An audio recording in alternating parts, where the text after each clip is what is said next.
Two mistakes were made yesterday. Yesterday I started a series explaining how to build a monetized channel the proper way, and in that description I said that you needed 5,000 followers to become a TikTok Shop affiliate.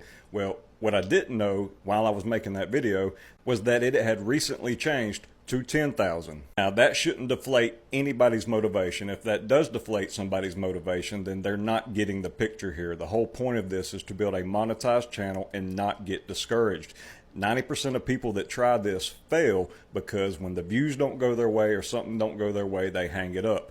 I have several accounts, and I can tell you from experience, out of 100 videos, 10 of them might take off, but the majority of them do stay in 200 to 300 jail. Persistence is always key. The second mistake I made yesterday is I wasn't really clear as to what we're doing here. I feel like I left it too far into the video and a lot of people didn't watch all the way through. What we're not actually doing here is we're not doing like a follow train or any kind of gimmicky thing to beat the algorithm. I'm teaching you how to satisfy the algorithm, teaching you that it is not as hard as you might think. This is part 3 of the series, and part 3 is not going to be that informative. I do need to address something that I saw when I was going to people that seemed interested in this. I went to their profiles, and a lot of private profiles.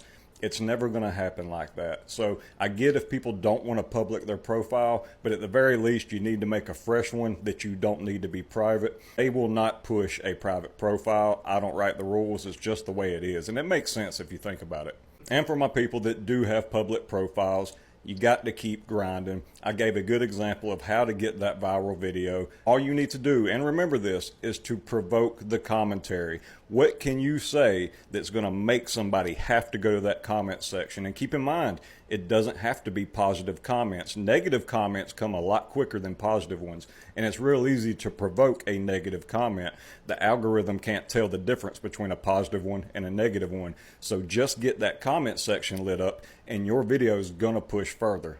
Another subtle thing you can do to push your video past the 3-second mark, which I know you know is important, you've heard it a million times, is your hook. But the hook can be subtle. If you noticed at the beginning of this video, I just had 2 fingers in front of the phone and said something about I made 2 mistakes.